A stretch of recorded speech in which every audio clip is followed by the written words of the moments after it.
Um português craque, fazendo história com a camisa do Real e vencendo a bola de ouro. Se você acompanha futebol há menos de 10 anos, vai dizer que não é nenhuma novidade, né?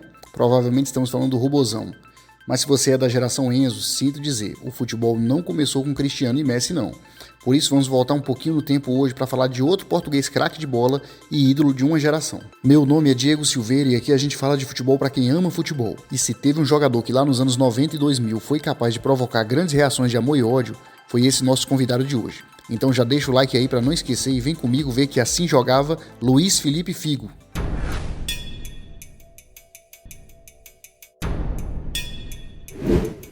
Luiz Felipe Madeira Caeiro Figo nasceu em novembro de 1972 em Lisboa e foi recrutado pelo Sporting para as divisões de base do clube. Desde cedo, Figo se destacou muito e era o principal nome da seleção de Portugal, que foi campeã mundial sub-20 de 1991 em cima do Brasil. Era a famosa geração de ouro portuguesa, que também tinha Nuno Capucho e Rui Costa, entre outros. Figo estreou como profissional no Sporting em 1989, aos 17 anos, e foi se destacando durante os anos seguintes. Mas foi em 1994, com a chegada do técnico Carlos Queiroz, que tinha sido seu técnico lá no Mundial Sub-20, é que seu potencial começou a ser mostrado ao mundo. Ainda em 94, o Sporting enfrentou o Real Madrid pelas eliminatórias da Copa da UEFA. O Sporting acabou eliminado, mas vendeu caro a classificação.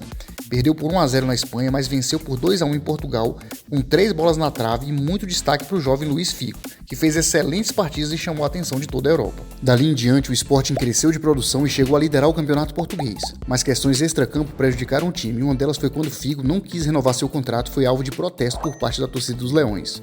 O Sporting acabou com o vice-campeonato, o que não foi pouco, já que o clube não alcançava essa posição há 10 anos.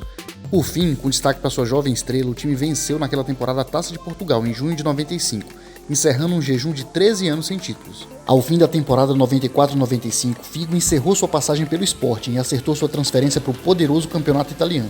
Mas de cara entrou numa grande polêmica. O jogador tinha assinado o contrato com o Parma, mas assinou também um documento com a Juventus, que posteriormente foi reconhecido na justiça como um pré-contrato. A Juventus travou a ida de Figo para o Parma e por fim os dois clubes desistiram do jogador. Para piorar, a Federação Italiana puniu o jogador pela irregularidade, proibindo ele de jogar na Itália por 2 anos. O Parma então cedeu o jogador para o Barcelona e Figo se transferiu para o clube catalão por 2,5 milhões de euros.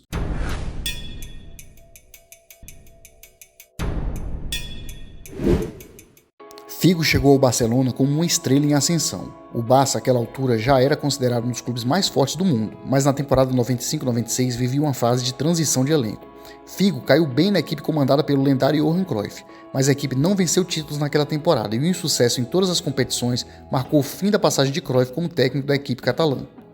Na temporada 96-97, outro técnico holandês assume o time, Louis van Gaal, e chegam os brasileiros Giovanni e Ronaldo. Dali em diante, o Barça ganha corpo e volta a brigar pelos campeonatos. E embora Ronaldo tenha sido protagonista com seus gols, Figo e Guardiola ditavam o ritmo daquele time. Naquele ano, eles venceram a Copa do Rei, mas novamente não tiveram sucesso na Liga, perdendo o título por 2 pontos. Eleito o melhor do mundo em 96, Ronaldo deixa o Barça no fim da temporada após o clube se recusar a aumentar seu salário. A Inter de Milão pagou a multa de 30 bilhões de dólares para levar o fenômeno. O Barcelona, no entanto, cresce de produção na temporada 97-98, pois Figo passa a jogar como nunca. Os catalães voltaram a vencer a Copa do Rei e também venceram a Liga Espanhola após 3 anos. Na temporada seguinte, 98-99, o time volta a ser campeão espanhol e na comemoração Figo conduz a torcida ao puxar cantos de provocação ao Real Madrid. É o suficiente para a torcida azul-grená se apaixonar de vez pelo português. Luiz Felipe Figo era o ídolo máximo do time, um homem que continuava o legado de jogo bonito e de conquistas importantes do clube, um rosto que se identificava e entendia os ideais de futebol e de política que a Catalunha e o Barcelona representavam. E a melhor coisa, o time tinha aprendido com o caso Ronaldo e tinha protegido bem o contrato de Figo com uma multa impagável de 60 milhões de euros. Mas a pouco mais de 600 quilômetros de Barcelona, num prédio comercial de Madrid, um desconhecido empresário toma uma decisão que mudaria para sempre o futebol mundial. Florentino Pérez se candidata a presidente do Real Madrid.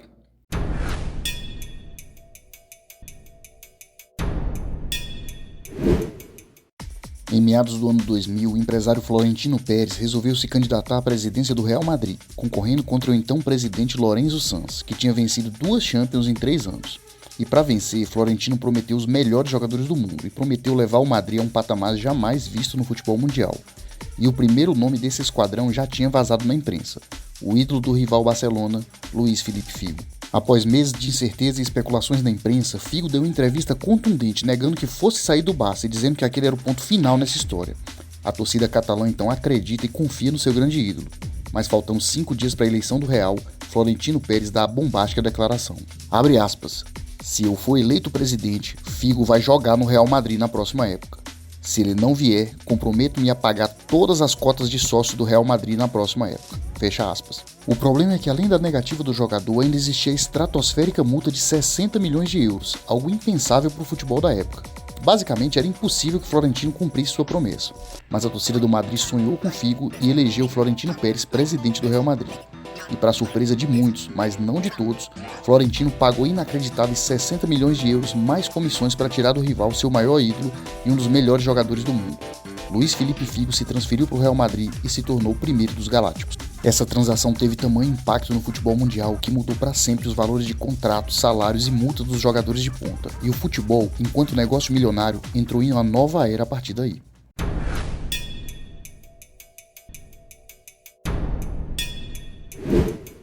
Apesar de ter sido considerado o primeiro galáctico, Figo já encontrou no Real jogadores de peso, como Roberto Carlos e Raul. E na temporada 2000-2001 eles venceram juntos o Campeonato Espanhol, com magistrais atuações do português. Ele ainda participou da boa campanha de Portugal, que chegou às semifinais da Euro. Pela brilhante temporada, Figo foi eleito pela France Football como o Bola de Ouro do ano 2000. Na temporada 2000-2001 veio o auge. O Madrid trouxe Zidane e juntos eles jogaram o fino da bola. O time venceu novamente o Campeonato Espanhol e foi campeão da Champions League, vencendo o Leverkusen na final por 2-1, com um gol de Raul e outro de Zidane. E o português foi eleito pela FIFA como o melhor jogador do mundo de 2001. Eles ainda venceriam o Mundial Interclubes daquele ano, já com Ronaldo entre os galácticos. Apesar de ser um time de muitas estrelas, a partir de 2002 o Madrid dos Galácticos não obteve grande sucesso esportivo, principalmente por problemas de disciplina e excesso dos jogadores da época. Ao final de seu contrato, em 2005, Figo deixou a Espanha e foi para o futebol italiano.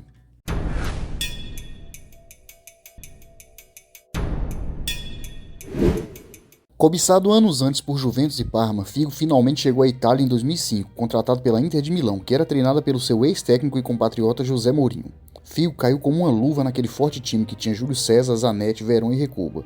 Pelos Nerazzurri, Figo venceu 4 campeonatos italianos, além da Copa da Itália e uma Supercopa da Itália. Jogando com muito destaque pela Inter, Figo voltou à seleção portuguesa em 2006 para a Copa do Mundo. Anos antes, ele tinha anunciado sua aposentadoria da seleção após a derrota em casa na final da Euro de 2004, mas voltou atrás para jogar mais uma Copa. Ele foi o capitão e levou o time às semifinais do Mundial de 2006, melhor resultado da história da seleção portuguesa.